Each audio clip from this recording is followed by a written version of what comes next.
The field of medicine is a great field because there's so many different kinds of physicians. For example, I'm a pediatrician. I spend all day with kids and their parents and adolescents, and that's a great fit for me. There are other people who are surgeons and spend most of their day doing procedures. There are physicians who are radiologists and read x-rays and look at films who aren't always with the patient. There are people who love geriatrics and spending time with older people. There's preventative medicine and there's acute care medicine. So I think it's a field that really allows people to find a job that suits their personality and their skill set in a way that's really unique and wonderful. You can be in primary care, so I'm in primary care, and as a primary care physician, you have a broad base of knowledge, so you need to be able to diagnose things that are general and then recognize if there's a specific problem in a certain area and then know who to send that to or what to do about it. A specialist takes a certain smaller area and knows everything about that thing in particular. If I have a child with a specific illness, let's say I've diagnosed that they have leukemia in my office, then I would send them to a specialist who would treat their leukemia. It's a lot of time and a lot of hours, and you have to understand that you're going to go to school for a long time. My first job was when I was 30. There are plenty of people that get out and are in their jobs in their 20s. You have to like science. You're not going to get through organic chemistry and head into medical school if you haven't. You have to listen to your patients or you won't be good. I think there are different fields that lend to different personalities, but you have to have the ability to take the knowledge and synthesize it, but then also realize that there's an actual person in front of you. And so I think you need a well-rounded education. You need to understand culture and history and all of those things to be good. And I think you have to have empathy or you just won't connect. Advanced practicing providers such as a PA, which is the short term for physician assistant, which is what I am, or advanced nurse practitioner, which we typically will call an NP. They actually practice medicine. They're a collaborative team with physicians who do direct patient care.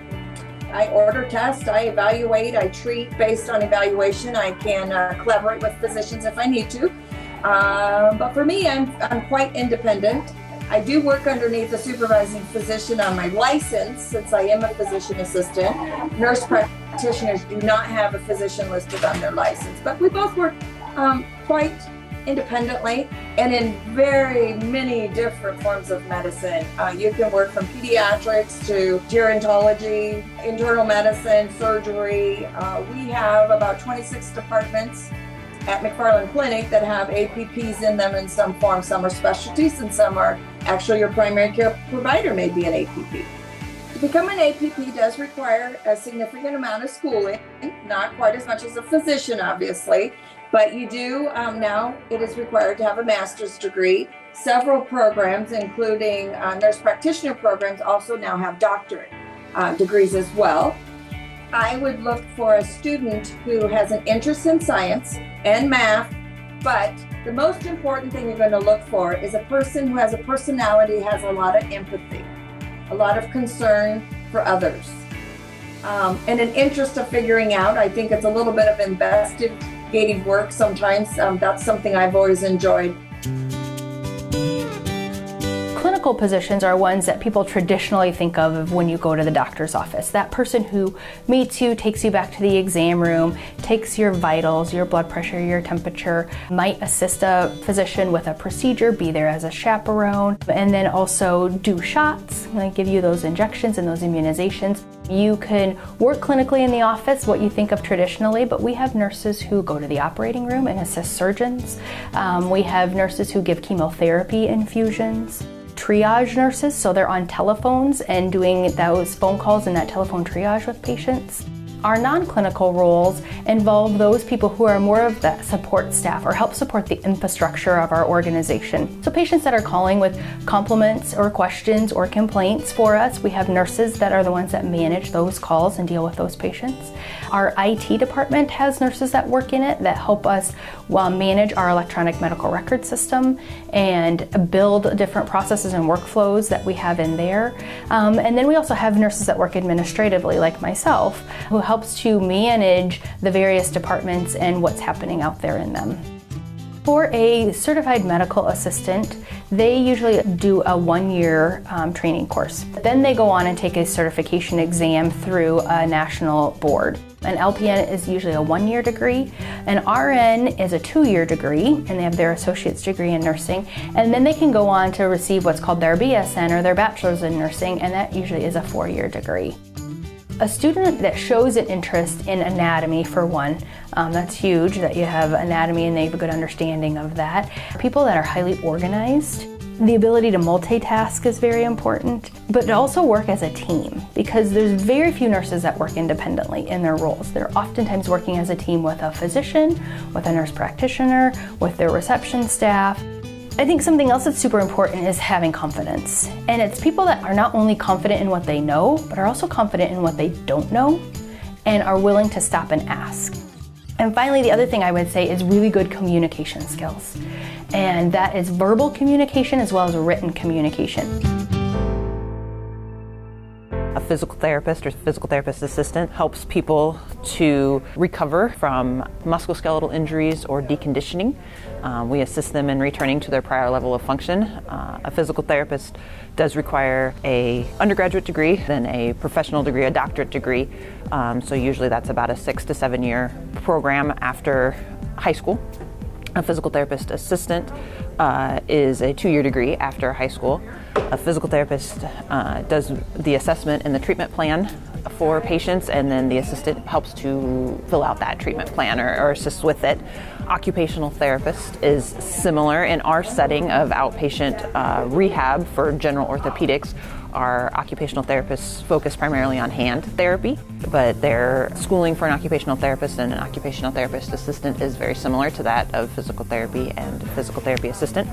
We also employ athletic trainers. They primarily work with our affiliates, so some of our high schools or athletic clubs and teams in the area, directly with those athletes and getting them back from injury. They work closely with the physical and occupational therapists on that plan of care. They also spend some time in our gyms to assist us with our general patient care too. What you would look for in somebody that would be good at this career would be obviously somebody who enjoys spending time with people, very strong time management skills, ability to multitask, and think critically. There is a lot of puzzle solving, so to speak. You're trying to put the pieces together to find the correct diagnosis and then also the correct treatment plan. Some of the career opportunities available include MRI, CAT scan, mammography, general x-ray, nuclear medicine, ultrasound. A lot of the differences all depend on how the images are obtained, whether they're using traditional radiation that you may think of, x-rays, or ultrasound uses sound waves, MRI uses large magnetic fields, and radio waves. Many programs are at least a 2-year program. Some will go up to a 4-year bachelor's degree. There is specialty training available based on your area of study.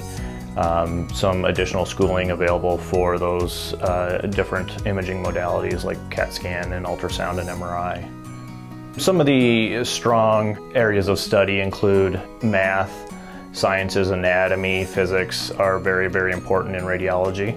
Some good personality traits include being flexible, adaptable to differing situations. Every patient, every exam is different. And then also compassion and critical thinking skills are very important in radiology. The radiology field is ever changing. New and exciting studies and modalities are coming out all the time, and it is something that changes every day.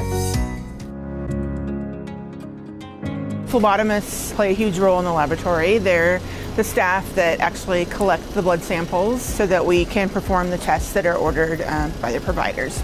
And then once those blood samples, urine samples, whatever kind of samples they might be, get to the lab, then our tech staff take over and process those specimens and then run the actual tests on those specimens. We have MLTs, medical laboratory technicians. They typically have an Associate of Applied Science degree from a community college. And then we have either medical technologists, or now they're called medical laboratory scientists. and they typically have a bachelor's degree in a science, and then they've gone on for one more year of additional training to get their certification as a medical laboratory scientist. On the pathology side of things, those specimens are typically tissue and fluid type specimens that are collected by physicians and then sent to the path lab for analysis for various diseases, cancers, things like that. And we have our histotechnicians or histotechnologists that then process those specimens and then get those specimens put onto a slide so that the pathologists can look at those tissues under the microscope. And then last but not least are our pathologists. They are medical doctors who sometimes I refer to them as the doctor's doctor. They work in conjunction with other healthcare providers to help make diagnoses for the patients that are being seen. You have to be very detail oriented. It's very important that we pay attention to what we're doing so that we're collecting specimens from the correct patients, we're getting them labeled and then sent to the lab so that the correct tests can be done. A strong background in science and math, once you get into the technical part of working in the laboratory, is helpful. Having a good background in biology and anatomy also plays into the part of knowing kind of what's going on in the body, and when we get these numbers, does it make sense for the disease state that we're testing for? Here at McFarland Clinic, we have sort of four main different areas. The first one would be technical analysts. That's what I am. They're people who basically install and maintain the system so that it can be accessed by our providers and our network.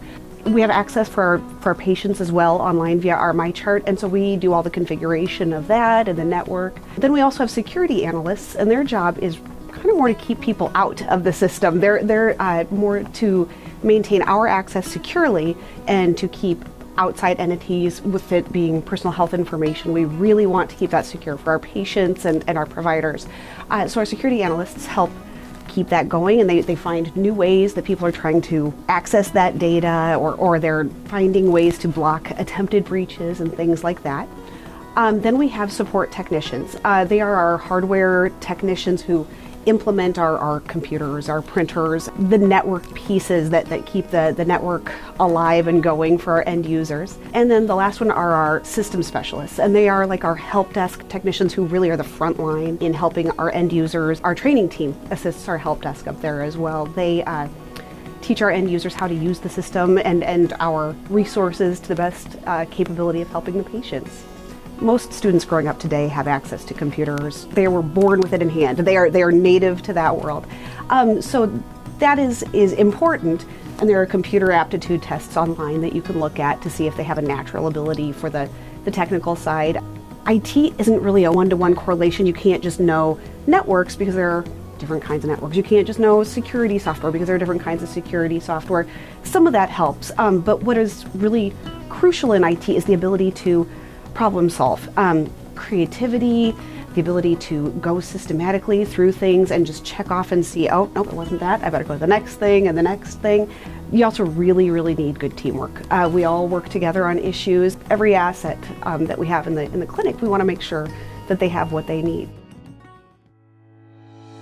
There's lots of different avenues of it. There's lots of different specialties that you can specialize in. This is what we used to say in PA school.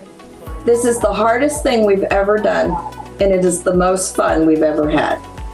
I get to hear about different workflow issues and problems that managers are having, and I help them problem solve to make it a smoother experience for our staff and for our patients. That's the ultimate goal, right? Is to have our patients come in and have a good experience with us. I really enjoy being part of the process of getting better, from when somebody comes in and is unable to do the things they want to do, have a lot of pain, to seeing them at the end walk out of here and be able to be back on the tennis court or golf course or even just in the yard, that kind of thing. I would say what I like most is the patient care aspect and the interaction with patients, knowing that we are aiding in their diagnosis and helping the physician treat their illness. No 2 days are the same. One day you might be working in hematology, looking at blood smears under a microscope, and the next day you might be working in chemistry, running blood glucose or cholesterol levels or something like that. It's just a fantastic challenge every single day. This is a small way that with our technical abilities that we can actually still help the patients and our community as a whole. So it's a wonderful job. I love that I'm using my brain all the time. It's a field that never stops, so you can't just quit learning the new information for a year and think you'll be on it. Every month something new comes out and you need to be reading and learning and thinking and changing, and change is good.